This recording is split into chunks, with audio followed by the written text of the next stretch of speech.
Hi friends, எல்லோரும் எப்படி இருக்கீங்க? நல்லா இருக்கீங்களா? உங்களுக்கு ஒரு குட் நியூஸ் என்னென்னா, சிம்கோ கூட்டுறவுத்துறையில் ஒரு அருமையான வேலைவாய்ப்பு அறிவிச்சிருக்காங்க. இதுக்கு 3 போஸ்டிங் அறிவிச்சிருக்காங்க. என்னென்னா, அலுவலக உதவியாளர், விற்பனையாளர், மேற்பார்வையாளர், மொத்தம் 3 விதமான போஸ்டிங் அறிவிச்சிருக்காங்க. இதுக்கு குவாலிஃபிகேஷனை பொறுத்த வரைக்கும் என்ன தந்திருக்காங்கன்னா, 10th 12th ITI, diploma, any டிகிரின்னு சொல்லியிருக்காங்க. இதுக்கு அனைத்து மாவட்டங்களும் விண்ணப்பிக்கலான்னு சொல்லியிருக்காங்க. இதுக்கு அப்ளை பண்ண வேண்டிய லாஸ்ட் டேட் 29/2/2024ன்னு சொல்லியிருக்காங்க.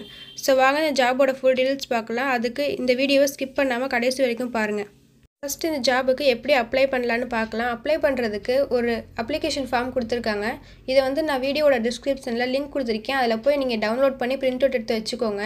இப்போ இந்த அப்ளிகேஷன் ஃபார்மில் ரைட் சைடில் ஒரு பாக்ஸ் மாதிரி கொடுத்துருக்காங்க. அதில் passport size photograph to be affixed with signature, அதாவது உங்களோட ரீசெண்டாக எடுத்த பாஸ்போர்ட் சைஸ் ஃபோட்டோவும் அதில் உங்களோட கையெழுத்து இருக்கணும்னு சொல்லியிருக்காங்க, சிக்னேச்சர் இருக்குன்னு சொல்லியிருக்காங்க. லெஃப்ட் சைட் பாக்ஸில் ஃபார் ஆஃபீஸ் யூஸ் ஒன்லின்னு கொடுத்துருக்காங்க. அதில் நீங்கள் எதுவுமே ஃபில் பண்ண தேவையில்லை. அடுத்து விண்ணப்பிக்கும் பதவியின் பெயர், மொத்தம் 3 விதமான போஸ்டிங் கொடுத்துருக்காங்க. அதில் உங்களுக்கு எது எலிஜிபிளோ அதை போட்டு ஃபில் பண்ணிக்கோங்க. அடுத்து விண்ணப்பதாரரின் பெயர், உங்களோட நேம் ஃபில் பண்ணிக்கோங்க. அடுத்து date of birth and age, உங்களோட பிறந்த தேதியும் உங்களோட ஏஜையும் ஃபில் பண்ணிக்கோங்க. அடுத்து வயது வரம்பில் தளர்வு கோருபவரா, வயது வரம்பில் தளர்வு கோருபவர்னா ஆம்னா ஆம் டிக் பண்ணிக்கோங்க, இல்லைன்னா இல்லைன்னு டிக் பண்ணிக்கோங்க. அடுத்து இந்த அப்ளிகேஷன் ஃபார்மில் நீங்கள் ஒரு லாங்குவேஜ் தான் யூஸ் பண்ணணும். தமிழ்னா தமிழ் மட்டுமே ஃபுல்லாக ஃபில் பண்ணுங்கள், இல்லாட்டி இங்கிலீஷ்னா இங்கிலீஷ் மட்டுமே ஃபுல்லாக ஃபில் பண்ணுங்கள். ரெண்டுத்தையும் மாற்றி ஃபில் பண்ணாதீங்க. ஏதோ ஒரு லாங்குவேஜ் தான் ஃபில் பண்ணணும். 5வது பார்த்தீங்கன்னா ஜெண்டர்னு கொடுத்துருக்காங்க. அதாவது ஆண், பெண், 3ஆம் பாலினர், 3த்தில் எது நீங்களோ அதை டிக் பண்ணிக்கோங்க. அடுத்து இன்னொன்று என்னென்னா எஸ் ஆர் நோ அப்படின்னு கேட்டாங்கன்னா நீங்கள் டிக் பண்ணிக்கோங்க. எம்டி பாக்ஸாக இருந்தால் நீங்கள் அதில் ஃபில் பண்ணிக்கோங்க. 6வது என்ன கேட்டிருக்காங்கன்னா தந்தை, கணவர், பாதுகாவலர் பெயர், இதை ஃபில் பண்ணிக்கோங்க. ஸோ 7வதாக என்ன கேட்டிருக்காங்கன்னா நிரந்தர முகவரி, உங்களோட நிரந்தர முகவரியை ஃபில் பண்ணிக்கோங்க. 8வதாக தற்காலிக முகவரி, அதாவது இப்போ இருக்க அட்ரஸும் நிரந்தர முகவரி ஒரே இதாக இருந்துச்சுன்னா ரெண்டுத்துலேயும் ஒரே இதை ஃபில் பண்ணிக்கோங்க. இல்லாட்டி நிரந்தர முகவரி வேறு, தற்காலிக முகவரி இப்போ இருக்கிறது வேறு அப்படின்னா தற்காலிக முகவரியில் இப்போ இருக்க அட்ரஸும், நிரந்தர முகவரியில் உங்களோட நிரந்தர முகவரியை அதை ஃபில் பண்ணிக்கோங்க. 9வது கான்டாக்ட் நம்பர், அதாவது உங்களோட ஃபோன் நம்பர் கேட்டிருக்காங்க, அதை ஃபில் பண்ணிக்கோங்க. 10வது இமெயில் அட்ரஸ், உங்களோட இமெயில் அது கேட்டிருக்காங்க, அதையும் ஃபில் பண்ணிக்கோங்க. 11வது எஜுகேஷனல் குவாலிஃபிகேஷன், உங்களோட கல்வி தகுதி கேட்டிருக்காங்க, அதாவது எது முடி படிச்சிருக்கீங்க அப்படின்னு கேட்டிருக்காங்க, அதையும் ஃபில் பண்ணிக்கோங்க. 12வது உங்களோட பயிற்று மொழி தமிழா இங்கிலீஷா அப்படின்னு கேட்டிருக்காங்க, ஸோ அதையும் ஃபில் பண்ணிடுங்க. 13வது விண்ணப்பதாரரின் சொந்த நகரம், கிராமம், அதாவது உங்களோட வில்லேஜ் என்னென்னு அதையும் ஃபில் பண்ணிக்கோங்க. குடியுரிமைன்னு கேட்டிருக்காங்க, நீங்கள் இந்தியன் தானே, இப்போ இந்தியன் ஃபில் பண்ணிக்கோங்க. எக்ஸ்பீரியன்ஸ், முன் அனுபவம் உள்ளதான்னு கேட்டிருக்காங்க, இருந்தால் ஆம் கொடுங்க, இல்லைன்னா இல்லைன்னு கொடுங்க, டிக் பண்ணுங்கள். முன்னுரிமை கோருபவரா, ஆம் எனில் தக்க சான்றிதழ் இணைக்கவும், இருந்துச்சுன்னா ஆம் டிக் பண்ணிக்கோங்க, இல்லைன்னா இல்லைன்னு டிக் பண்ணிக்கோங்க. ஆதரவற்ற விதவை அப்படின்னு கேட்டிருக்காங்க, அதுக்கு ஆம்னா டிக் பண்ணிக்கோங்க, இல்லைன்னா இல்லைன்னு டிக் பண்ணிக்கோங்க. 16வது ஆப்ஷன்லேயே மேலும் என்ன கொடுத்துருக்காங்கன்னா முன்னாள் படை வீரரான்னு கேட்டிருக்காங்கன்னா ஆம்னா ஆம் டிக் பண்ணிக்கோங்க, இல்லைன்னா இல்லைன்னு டிக் பண்ணிக்கோங்க. அடுத்து கலப்பு திருமணம் அப்படின்னு கேட்டிருக்காங்க, ஆம்னா ஆம் டிக் பண்ணிக்கோங்க, இல்லைன்னா இல்லைன்னு டிக் பண்ணிக்கோங்க. அடுத்து மற்றவைனா இது ஃபில் பண்ணிக்கோங்க. அடுத்து 17வது என்ன கேட்டிருக்காங்கன்னா ரிலீஜியன், அதாவது நீங்கள் இந்துவா, முஸ்லீமா, கிறிஸ்டினா, அதை ஃபில் பண்ணிக்கோங்க. 18வது கம்யூனிட்டி கேட்டிருக்காங்க, ஜிஇஎன்னா, ஓபிசியா, எஸ்சியா, எஸ்டியா, இடபிள்யூஎஸ்ஸா, அதாவது இதில் என்ன கேட்டகரியோ அதை டிக் பண்ணிக்கோங்க. அடுத்து இன உட்பிரிவு, அதாவது உங்களோட ஜாதி சான்றிதழில் உள்ளே உட்பிரிவு கொடுத்துருப்பாங்க, ஸோ அதை இங்கே ஃபில் பண்ணிக்கோங்க.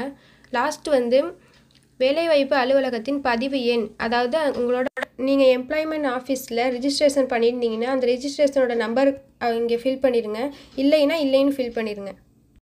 எல்லாத்தையும் ஃபில் பண்ணக்கப்புறம் ஒரு தடவை எல்லாமே கரெக்டாக இருக்கான்னு செக் பண்ணிக்கோங்க. அடுத்து கீழே பிளேஸ் டேட்டும் கேட்டிருக்காங்க, உங்களோட பிளேஸும் டேட்டும் ஃபில் பண்ணிவிட்டு அப்ளிகண்ட் சிக்னேச்சர், அதாவது உங்களோட சிக்னேச்சரை மறக்காமல் அதில் ஃபில் பண்ணிடுங்க. ஸோ இந்த ஜாபுக்கு என்னென்ன ஆவணங்கள் இணைக்க சொல்லியிருக்காங்கன்னா 3 விதமான போஸ்டிங் கொடுத்துருக்காங்க. அந்த 3 விதமான போஸ்டிங்கில் குவாலிஃபிகேஷனுக்கு ஏற்ற மாதிரி சான்றிதழ்கள் இணைக்க சொல்லியிருக்காங்க. என்னென்னா 10ஆம் வகுப்பு சான்றிதழ், 12ஆம் வகுப்பு சான்றிதழ், இளநிலை பட்டம், டிப்ளமா, முதுகலை பட்டம் சான்றிதழ், சாதி சான்றிதழ், ஆதார் அட்டை, சமீபத்திய பாஸ்போர்ட் அளவு புகைப்படம் 2 கேட்டிருக்காங்க, வருமான சான்றிதழ், முன் அனுபவ சான்றிதழ், தொழில்நுட்ப மற்றும் பிற தகுதி சான்றிதழ், இந்த 3மே இருந்தால் இது அட்டாச் பண்ண சொல்லியிருக்காங்க. அடுத்து அலுவலக உதவியாளர், விற்பனையாளர் மற்றும் மேற்பார்வையாளர் பதவிக்கு தட்டச்சு, எம்எஸ் ஆஃபீஸ் மற்றும் ஓட்டுநர் பயிற்சி பயின்றோருக்கு முன்னுரிமை அளிக்கப்படும். 24x10 சென்டிமீட்டர் அஞ்சல் உரையின் மேல் 27 ரூபாய்க்கான அஞ்சல் தலை ஸ்டாம்ப் ஒட்டப்பட்டு சுயவிலாசம் எழுதி பூர்த்தி செய்யப்பட்ட விண்ணப்பத்துடன் இணைக்கப்பட வேண்டும்னு சொல்லியிருக்காங்க. ஸோ இதெல்லாம் வந்து நீங்கள் ஒரிஜினல் தரக்கூடாது, ஜெராக்ஸ் தான் தரணும்னு சொல்லியிருக்காங்க. ஸோ அடுத்து இந்த வேலைக்கான எலிஜிபிலிட்டி டீட்டெயில்ஸை பார்க்கலாம். ஃபஸ்ட்டு வேக்கன்சி மொத்தம் 48 வேக்கன்சி கொடுத்துருக்காங்க. இன சுழற்சி முறையில் ஜென்ரல் யூஆர் அதாவது பொது பிரிவினருக்கு 23 வேக்கன்சி கொடுத்துருக்காங்க. ஓபிசி பிரிவினருக்கு 12 வேக்கன்சி கொடுத்துருக்காங்க. எஸ்சி பிரிவினருக்கு 6 வேக்கன்சி கொடுத்துருக்காங்க. எஸ்டி பிரிவினருக்கு 3 வேக்கன்சி கொடுத்துருக்காங்க. இடபிள்யூஎஸ் பிரிவினருக்கு 4 வேக்கன்சி கொடுத்துருக்காங்க. மொத்தம் டோட்டலாக 48 வேக்கன்சி கொடுத்துருக்காங்க. ஸோ இந்த வேலைக்கான ஏஜ் லிமிட்டை பொறுத்த வரைக்கும் ஜென்ரல், யூஆர், இடபிள்யூஎஸ் இந்த 3 கேட்டகரியை பொறுத்த வரைக்கும் 21 வயசுலேருந்து 30 வயசு முடியும் அப்ளை பண்ணலான்னு சொல்லியிருக்காங்க. எஸ்சி, எஸ்டி கேட்டகரியை பொறுத்த வரைக்கும் 21 வயசுலேருந்து 35 வயசு முடியும் அப்ளை பண்ணலான்னு சொல்லியிருக்காங்க. ஓபிசி கேட்டகரியை பொறுத்த வரைக்கும் 21 வயசுலேருந்து 33 வயசு முடியும் அப்ளை பண்ணலான்னு சொல்லியிருக்காங்க. ஸோ அடுத்து என்னென்ன போஸ்டிங், எவ்வளோ வேக்கன்சி இருக்குது, எவ்வளோ சம்பளங்கிறத பார்க்கலாம். ஃபஸ்ட்டு அலுவலக உதவியாளர், இதுக்கு 12 வேக்கன்சி இருக்குது. அடுத்து விற்பனையாளர், இதுக்கு 22 வேக்கன்சி இருக்குது. அடுத்து மேற்பார்வையாளர், இதுக்கு 14 வேக்கன்சி இருக்குது. சேலரியை பொறுத்த வரைக்கும் அலுவலக உதவியாளர் இந்த போஸ்டிங்க்கு 5200லேருந்து 20200 முடி தராங்க. அடுத்து விற்பனையாளர் இந்த போஸ்டிங்கை பொறுத்த வரைக்கும் சேலரி வந்து 6200லேருந்து 26200 முடி தராங்க. அடுத்து மேற்பார்வையாளர் இந்த போஸ்டிங்கை பொறுத்த வரைக்கும் 6200லேருந்து 28200 முடியும் சேலரி தராங்க. அடுத்து முக்கிய குறிப்பு கொடுத்துருக்காங்க என்னென்னா, as per MSCS act and Simcoe norms and rules பயிற்சி காலத்திற்கு 1 வருடம் 365 வேலை நாட்கள் தொகுப்பூதியமாக வழங்கப்படும். 2 இது கொடுத்துருக்காங்க. ஃபஸ்ட்டு அலுவலக உதவியாளர், விற்பனையாளர்கள் இதுக்கு 8000 ரூபாய்ன்னு சொல்லியிருக்காங்க. அடுத்து 2வது மேற்பார்வையாளர்கள் இதுக்கு ரூபாய் 10000 சொல்லியிருக்காங்க. ஸோ அடுத்து இந்த ஜாபுக்கான குவாலிஃபிகேஷன் கொடுத்துருக்காங்க. குவாலிஃபிகேஷனை பொறுத்த வரைக்கும் அலுவலக உதவியாளர் இந்த போஸ்டிங்க்கு 10வது தேர்ச்சி, 12வது தேர்ச்சி, ஐடிஐன்னு கொடுத்துருக்காங்க. அடுத்து 2வது போஸ்டிங் விற்பனையாளர் இந்த போஸ்டிங்கை பொறுத்த வரைக்கும் குவாலிஃபிகேஷன் வந்து 12வது தேர்ச்சி, ஐடிஐ, ஏதேனும் டிப்ளமான்னு சொல்லியிருக்காங்க. 3வது போஸ்டிங் மேற்பார்வையாளர் இதுக்கு ஏதேனும் பட்டம் அப்படின்னு குவாலிஃபிகேஷன் கொடுத்துருக்காங்க. அடுத்து பார்த்திங்கன்னா 3 விதமான தேர்வு நடைமுறை கொடுத்துருக்காங்க. ஃபஸ்ட்டு எழுத்து தேர்வு, செகண்ட் சான்றிதழ் சரிபார்ப்பு, 3வது நேர்காணல். மொத்தம் 3 விதமான தேர்வு நடைமுறை கொடுத்துருக்காங்க. அடுத்து பார்த்திங்கன்னா 3 போஸ்டிங்க்குமே தேர்வு முறை கொடுத்துருக்காங்க. சப்ஜெக்ட்டும் மார்க்கும் கொடுத்துருக்காங்க. ஃபஸ்ட்டு சப்ஜெக்ட் என்னென்னா பொதறிவு, இதுக்கு மார்க் வந்து 30 கொடுத்துருக்காங்க. அடுத்து கணிதம், புத்தி கூர்மை மற்றும் திறனறி தேர்வு இதுக்கு மார்க் பார்த்திங்கன்னா 25 கொடுத்துருக்காங்க. அடுத்து வேளாண்மை பட்டு வளர்ப்பு இந்த சப்ஜெக்ட்டுக்கு மார்க் 25 கொடுத்துருக்காங்க. அடுத்து கூட்டுறவு மேலாண்மை இந்த சப்ஜெக்ட்டுக்கு மார்க் 20 கொடுத்துருக்காங்க. தேர்வு நேரம்னா 1 மணி 30 நிமிடம்னு கொடுத்துருக்காங்க. அடுத்து டோட்டலாக மார்க் வந்து 100 மதிப்பெண்ணு சொல்லியிருக்காங்க. அடுத்து இந்த ஜாபுக்கு நன்னடத்தை மற்றும் பயிற்சி கொடுத்துருக்காங்க. நன்னடத்தை பார்த்திங்கன்னா தேர்ந்தெடுக்கப்பட்ட விண்ணப்பதாரர்கள் 1 வருடம் 365 வேலை நாட்கள் தகுதி காணல் அடிப்படையில் நியமிக்கப்படுவார்கள் அப்படின்னு சொல்லியிருக்காங்க. அடுத்து பயிற்சி பார்த்திங்கன்னா தேர்ந்தெடுக்கப்பட்ட விண்ணப்பதாரர்களுக்கு கூட்டுறவு சங்கத்தில் பரிந்துரையின் படிப்பயிற்சி அளிக்கப்படும்னு சொல்லியிருக்காங்க. அடுத்து இந்த ஜாபுக்கு அப்ளை பண்ணுறதுக்கு அப்ளிகேஷன் ஃபீ கொடுத்துருக்காங்க.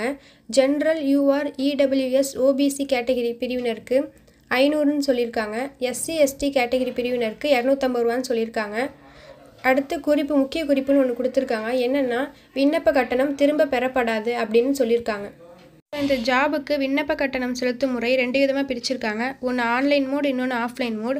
ஆன்லைனில் பே பண்ணுறது பார்த்திங்கன்னா ஒரு லிங்க் இருக்கும், www.simcoagree.com இருக்கும். அதுக்குள்ளே கிளிக் பண்ணிங்கன்னா ஜாப் வேகன்சி அப்படின்னு இருக்கும். அதில் கீழே பார்த்திங்கன்னா பேமெண்ட் மோட், ஆன்லைன் மோட் அப்படின்னு இருக்கும். அதை கிளிக் பண்ணிக்கோங்க. கிளிக் பண்ணிங்கன்னா நிறைய டீட்டெயில்ஸ் கேட்பாங்க, அதெல்லாம் ஃபில் பண்ணிக்கோங்க. ஃபில் பண்ணிவிட்டு நீங்கள் ஆன்லைனில் பே பண்ணிக்கோங்க. பே பண்ணிங்கன்னா ஒரு ரிசிப்ட் ஜென்ரேட் ஆகும். அதை பிரிண்ட் அவுட் எடுத்து வச்சுக்கோங்க. அதை வந்து நீங்கள் வந்து அப்ளிகேஷன் ஃபார்மோட சேர்த்து அட்டாச் பண்ணி விண்ணப்பிக்கணும். ஆஃப்லைன் மோடு பார்த்திங்கன்னா நீங்கள் நேராக பேங்க்குக்கு போய் பேமெண்ட் கட்டிட்டு அங்கே வந்து ஒரு ரசீது தருவாங்க. அந்த ரசீதை ஒரிஜினல் ரசீதை நீங்கள் அப்ளிகேஷன் ஃபார்மோட தபால் மூலம் விண்ணப்பிக்கும் போது அதை வந்து அட்டாச் பண்ணி விண்ணப்பிச்சுக்கோங்க. ஸோ இந்த ஜாபுக்கு சிறப்பு வழிமுறைகள் கொடுத்துருக்காங்க. ஃபஸ்ட்டு பார்த்தீங்கன்னா முழுமையாக நிரப்பப்படாத விண்ணப்பங்கள் எந்தவித அறிவிப்பும் இன்றி நிராகரிக்கப்படும்னு சொல்லியிருக்காங்க. செகண்டு, ஒரு விண்ணப்பதாரர் ஒரு பணிக்காக மட்டுமே விண்ணப்பிக்க வேண்டும், இல்லையெனில் அந்த விண்ணப்பம் நிராகரிக்கப்படும்னு சொல்லியிருக்காங்க. அடுத்து, கட்டணம் செலுத்திய ரசீது இல்லாத விண்ணப்பம் உடனடியாக நிராகரிக்கப்படும்னு சொல்லியிருக்காங்க. விண்ணப்பதாரர் விண்ணப்பத்தை அனுப்பும் கடைசி தேதியில் அல்லது அதற்கு முன்னர் வழங்கப்பட்ட கல்விச் சான்றிதழை வைத்திருக்க வேண்டும்னு சொல்லியிருக்காங்க. விண்ணப்பத்துடன் 24x 10 cm அஞ்சல் உறையின் மேல் ரூ. 27க்கான அஞ்சல் தலை ஸ்டாம்ப் ஒட்டப்பட்டு சுய விலாசம் எழுதி இணைக்கப்படாத விண்ணப்பம் நிராகரிக்கப்படும் சொல்லியிருக்காங்க. இணைக்கப்பட்ட ஆவணங்கள் போலி என கண்டறியப்பட்டால் அத்தகைய விண்ணப்பதாரர்களின் விண்ணப்பங்கள் கூட்டுறவு சங்கத்தின் விதிகளின்படி ரத்து செய்யப்படும்னு சொல்லியிருக்காங்க. ஆட்சேர்ப்பை ரத்து செய்வதற்கான உரிமை கூட்டுறவு சங்கத்திற்கு உண்டுன்னு சொல்லியிருக்காங்க. மேலும் கட்டணம் அல்லது வேறு எந்த இழப்பீடும் விண்ணப்பதாரருக்கு திருப்பித் தர கூட்டுறவு சங்கம் பொறுப்பேற்காதுன்னு சொல்லியிருக்காங்க. அடுத்து, இந்த அலுவலகத்தில் பூர்த்தி செய்யப்பட்ட விண்ணப்பங்கள் பெறப்பட்ட தேதி விண்ணப்பதாரர் சமர்ப்பித்த விண்ணப்ப தேதியாக கணக்கிடப்படும்னு சொல்லியிருக்காங்க. கடைசி தேதிக்கு பிறகு பெறப்பட்ட விண்ணப்பங்கள் தாமதத்திற்கு காரணம் எதுவாக இருந்தாலும் உடனடியாக நிராகரிக்கப்படும் சொல்லியிருக்காங்க. கையொப்பமிடாத விண்ணப்பங்கள் உடனடியாக நிராகரிக்கப்படும்னு சொல்லியிருக்காங்க. தகுதி வாய்ந்த அதிகாரியிடமிருந்து வழங்கப்பட்ட பரிந்துரைக்கப்பட்ட படிவத்தில் SC, ST, OBC, EWSக்கான சமூக சான்றிதழ் சமர்ப்பிக்கப்பட்ட வேண்டும் என்று சொல்லியிருக்காங்க. வேறு எந்த வடிவத்திலும் சமர்ப்பிக்கப்பட்ட சான்றிதழ் ஏற்றுக்கொள்ளப்பட மாட்டார்கள்னு சொல்லியிருக்காங்க. EWS விண்ணப்பதாரர்கள் என்றால் EWS சான்றிதழ் இல்லாமல் பெறப்பட்ட விண்ணப்பம் உடனடியாக நிராகரிக்கப்படும் சொல்லியிருக்காங்க.